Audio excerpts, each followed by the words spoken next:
Hey guys, what's up? Welcome to my video.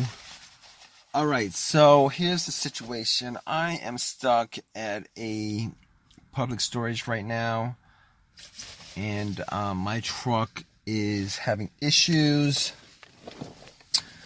Basically, I drove to this place to get something, went and got something, spent maybe like 30 minutes picking it up, coming back to my car, trying to start it, nothing happens. But all the lights, everything else works. I am absolutely lost on this. Everything else works. And I've actually tried starting this truck at least 10 times already, and nothing is happening. So basically, I've been having issues with this truck for, I guess, the last 2 months as far as the starting situation is concerned.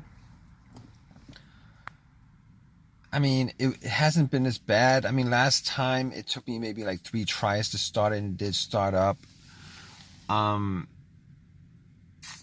Previous to this, I've tried multiple times, but it happens sporadically. It doesn't happen all the time. It happens maybe like once a couple weeks.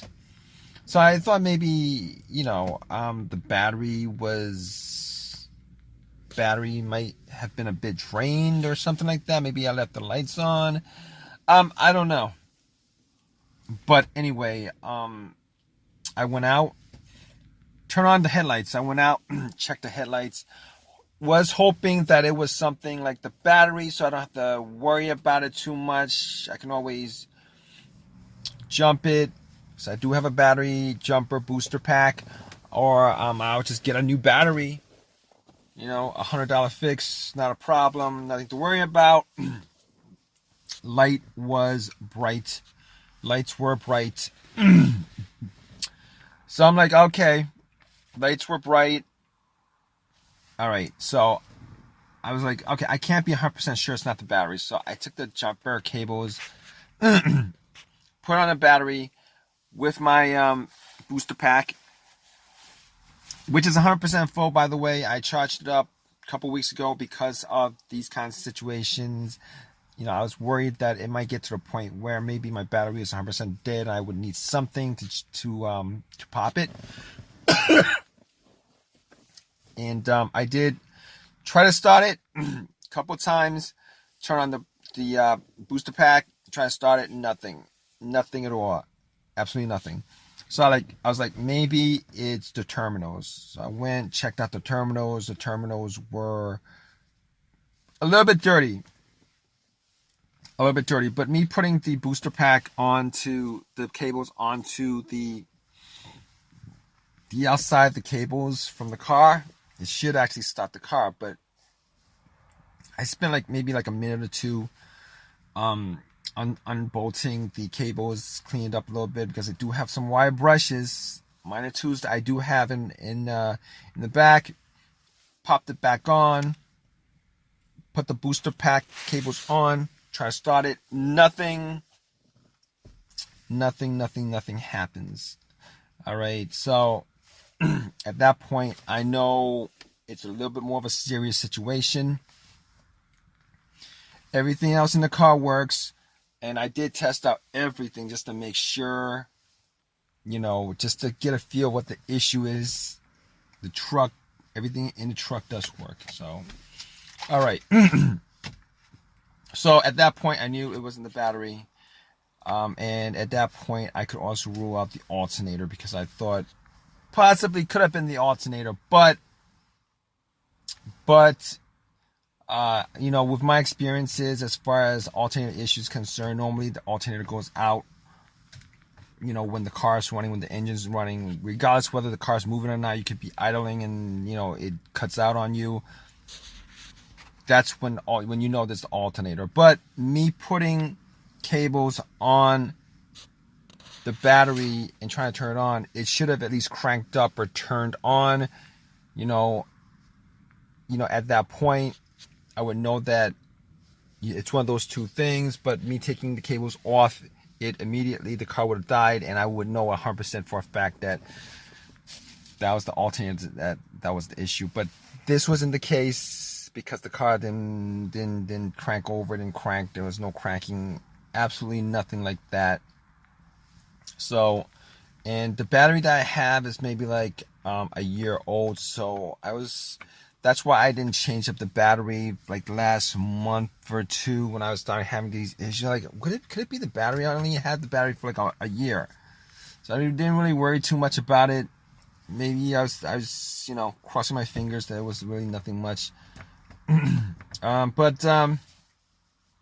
Okay, so figure out it wasn't the battery, figure it out it wasn't the alternator.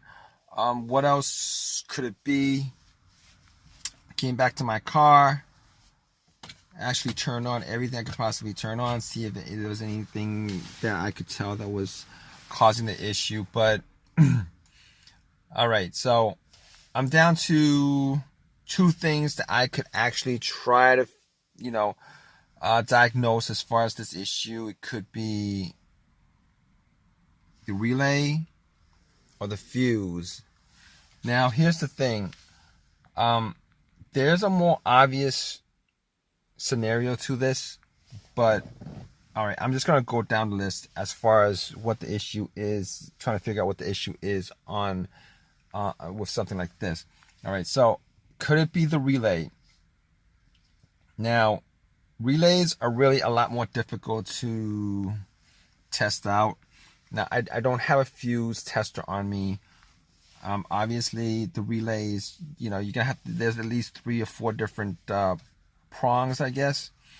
Okay, I wasn't going to do that. So, all right, for me to figure out whether it's a relay or not, whether the relay that goes to the starter is the issue, I'd have to do that test. But I'm not going to do it because I've been hearing a click from this truck. Like, every time I try to crank it, I hear a click. Nothing else, no cranks, but I do hear a click. I mean, it gets, it's a very faint click, but I do hear a click. So at that point, I know that there is some kind of electricity going towards the starter. Okay, I know there's electricity going to the starter at that point. So the relay works by relaying electricity from the battery to the starter. So I'm hearing the click from the solenoid. That's what I'm guessing. But the starter motor is not turning over. So it's not the relay. At this point, it's not the relay. I know it's not the relay. So what else could it be? I'm going to, my next option as far as diagnosing this are the fuses. I mean, there's something else. I did check out all the ground wires. All the ground wires looks fine.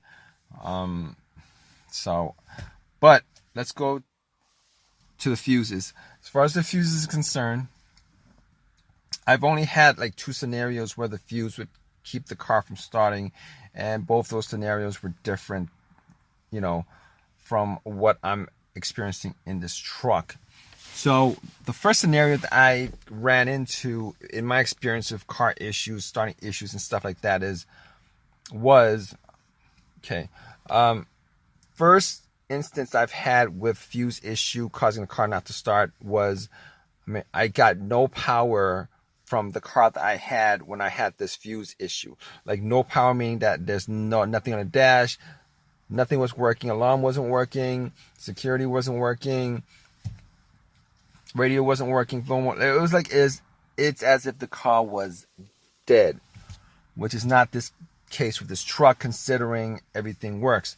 All right, in that case with my prior experience with the fuse issue, that was the main fuse that connected the battery to the fuse box, and that main fuse was the one that was blown. Swapping that out got the car to start. But this is not the case here, considering I am getting power in this truck to everything. I'm getting power to this truck to everything. As if everything works the way it's supposed to work, except that it's not popping on right now. So the other fuse issue I had was an issue where my car worked.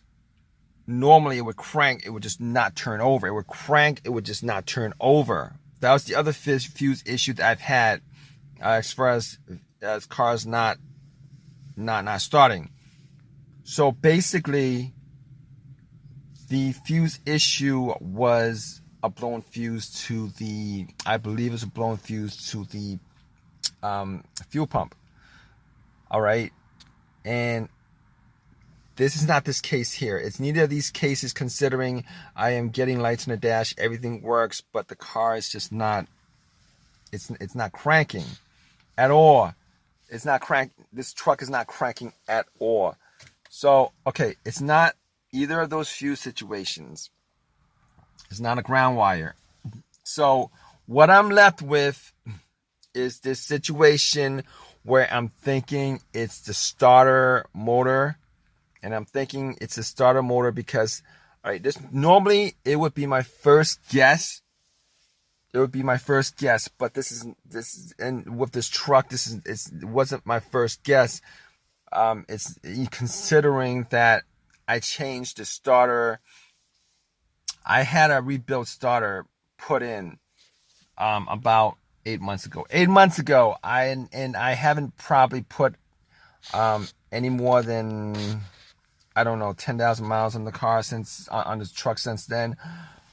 And I was hoping that this wasn't the case. All right, I was hoping this wasn't the case.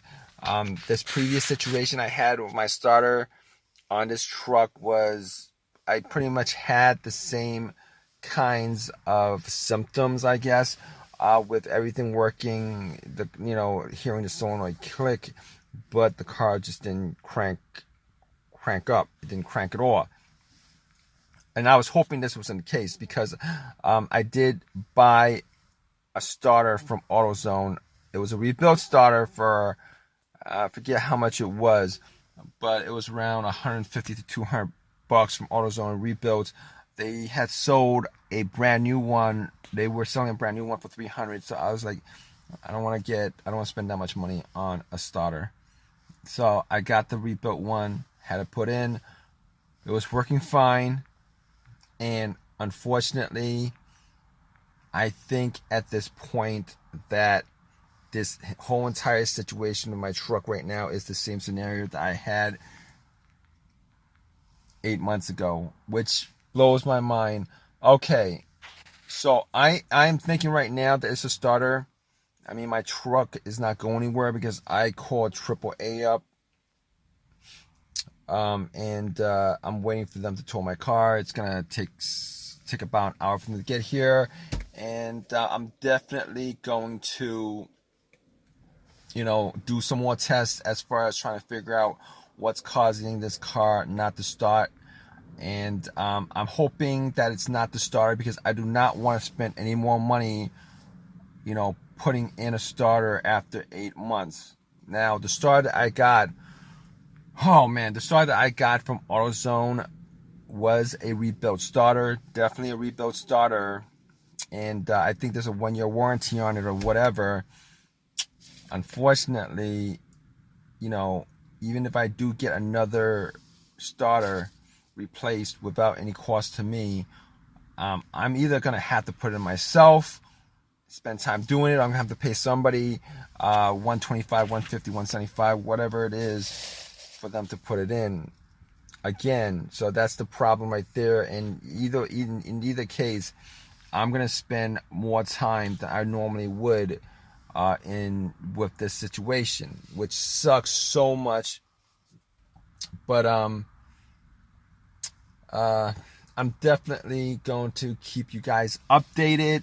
I could do some tests right now, try to bump the starter on this car, or try to put the a wire to, I believe it's the terminal on the solenoid to see if it starts up. I'm not gonna do it right now. So I'm just not. I don't really have a long enough crowbar. I don't want to figure out where that starter is right now, and I just don't want to do that. But I'm gonna keep you guys updated. Stay tuned. All right, guys. All right, guys. So it's now the next day, and guess what? My assumption was correct. Unfortunately, my assumption was correct. It was the starter that was the issue on this truck. I did a couple of tests on it when I got home. I took a long crowbar, tried to hit it to see if it started up. It didn't start up, and I did actually end up putting a wire to the terminal of one of the terminals on the solenoid. Try to start it up, nothing. It would not crank, nothing at all. So I ended up doing this job myself. Took the starter out, took it to AutoZone, had a couple of words with them about it. Here's the thing with rebuild starters. If you guys buy a rebuild starter, just let you guys know that when they rebuild these starters, all right, when you give them the core and they rebuild it, they only rebuild the part that's broken. Now, I don't know how they clean these starters up as clean as they, making them as, brand new. I'd like to see that process as far as making them look, 100% brand new. But here's the thing with those starters. They actually take the part that's broken. That's the part that they replace. All the other parts on that starter, unless they're broken too, they don't replace those parts. They reuse those parts. So it's rebuilt. They only rebuild the parts that are broken or the part that is broken. If there's a wire that was burnt out on it, that's the part that they replace. Everything else on that starter has whatever the mileage that your car had on it before you changed it. So that's kind of crazy. It kind of sucks, but that's the way it was, and it is. And I ended up putting it in the truck myself. It took me a couple hours, hour and a half, 2 hours. Did it. It works fine now. I mean, it turns on. It works fine. And unfortunately, I did go out and buy I didn't buy it, but I had them replace it. There's a warranty on it. They gave me another rebuild starter because for me to get a brand new one, I would have to shell out $300 for it, and that would be like $450, including what I paid originally for the starter job. I wasn't gonna do that, unfortunately. I mean, my best bet would have been to go on eBay and ordered it, but I really didn't have time for I don't have time for all that. I'm not gonna wait like a week for them to get a starter to me, because I actually need my car, so need my truck. Anyway, it's fixed. Pain in the butt. If you guys are in the same situation, man, I it really does suck. But hey, if you guys like this video, please give me a thumbs up. Please subscribe, and if you guys have any comments, please leave a comment in the comment section, guys. All right, take